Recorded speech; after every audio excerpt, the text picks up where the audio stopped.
How can small businesses successfully compete with larger businesses? I'm going to give you 5 specific steps on exactly how to do that. It's actually easier than you might think. As entrepreneurs and business owners, we know that if we have a clear plan, anything becomes possible. And if you can have a clear plan, a clear process to create that plan, and a way to create clarity with your partner or spouse, you can drive to amazing heights. All right, so when it comes to small businesses competing with larger businesses, there's a lot of differentiators and there's ways to do it. But I like to use the analogy of the Navy. If you think you've got a big business, think of like you have an aircraft carrier. And if aircraft carrier is out in the ocean and they're going to make a turn, there's going to be like 20 people who have to have a conversation about whether they're going to make a turn, when they're going to turn, how they're going to turn, and then everybody that's there that they decide they're going to do this, and it's going to be very slow, and it's going to be very, very, very, very huge in the turn that they make. Now, if you have a SEAL team, you got 7 guys in a Zodiac, and they have a conversation and say, well, we need to make an adjustment. What do you guys think? Yep, boom, go, and they make an adjustment. If you take that approach with your small business, it's going to allow you to be more adaptive to what your people need. So the first of the 5 is to define your differentiators. What makes you different, what makes you unique, and then you're going to also have to figure out what it is that people are looking for. But the differentiators can be, let's say you're in the coffee business. Walmart sells coffee, but it's crappy coffee and it's not as good. Maybe it has some little bit higher end, but realistically it's not going to be the high-end quality gourmet coffee. If somebody's just looking for coffee, fair enough, that might be the right place for them. But that isn't going to fit for everybody. If you happen to sell really high-end quality gourmet coffee that you can say, look, it was fresh roasted, all this other stuff, there may be a true value there and people are willing to pay more for that. Same thing with a restaurant. If you're competing with McDonald's, well, McDonald's, nobody thinks that McDonald's is the greatest food in the world, but McDonald's is consistent, it's affordable, people know what they're at. If you're trying to compete with McDonald's, you're probably not going to do very well. But you can have an amazing hamburger stand that's across the street from McDonald's, and maybe you charge 5 times as much, but it's a different type of burger that's really going to fit, it's grass-fed, whatever you want to call it. But it's what are the differentiators? What makes you unique?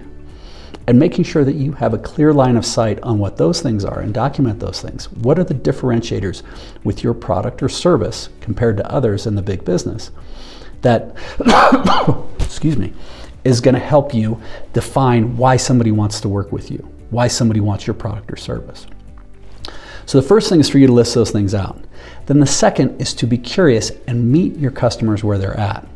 And what I mean by this is you have to go and understand and entertain and work with those people. Have curiosity, ask lots of questions. What are the problems that they're looking for? Helping them and not trying to say, no, this is how you're going to do it and this is what we're doing. The iPhone is massive. It is, largest company in the world right now is Apple. And they make a phone and it's great, but you get it in 3 colors and that's it. You want anything else? Too bad, screw you. This is the way we do it. Now, in some cases, people are making alternatives that fit in different niches, that phones that fold, that with fancy screens and all sorts of stuff. But it helps, the smaller the niche, there's the statement that the niches are in the riches, the more you can understand your niche combined with what are your differentiators and then meet them where they're at, that's going to help. Now, the next thing is to always be curious. So it's part of meeting them where they're at and trying to understand where they're at, but also making sure what is the problem that they're really solving? Sometimes people don't know what it is. So if you can help them and be curious and really look at what is the problem, what are the outcomes people are looking at, then go back and say, all right, how can I meet them where they're at? And then what are the outcomes or the differentiators we can provide? You're helping people in a different way. So like with my high-end advisory work, there are definitely coaches and strategic people that are a lot cheaper than me. There's not actually that many that are that much more. And people are like, well, what do you do? And I could talk till I'm blue in the face about the hundreds of tools and the thousands of hours of experience. But in essence, I say, look, I work with people who are stuck. Like, well, what does that mean? It's like, well, the skills it takes for you to get from here to here are different than the skills it takes to get from here to here. My job is to help you break through those ceilings.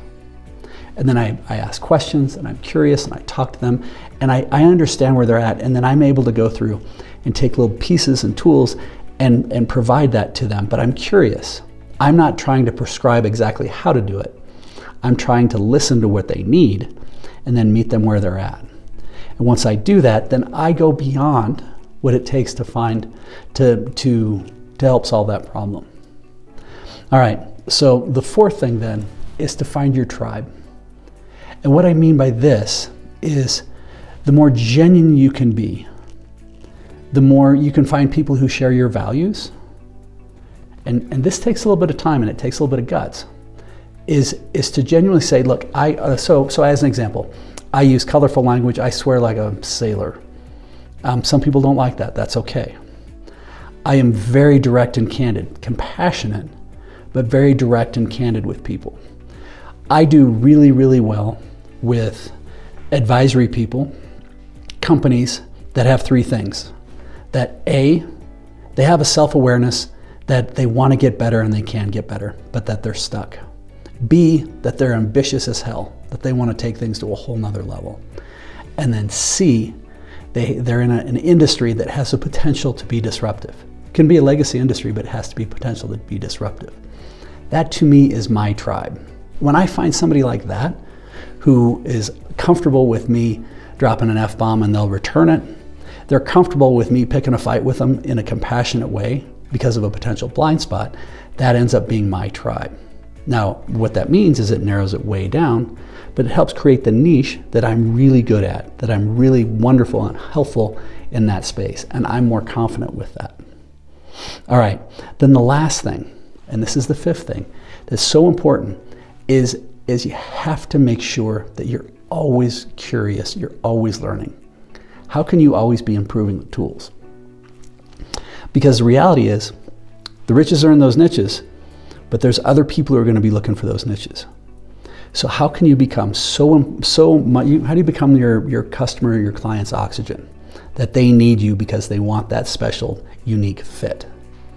Because when it comes down to, how can those small businesses create or compete successfully with the larger ones? The key things, 5 basic key things are: number 1, define what your differentiators are. What makes you different than how it's currently being solved? Figure that out.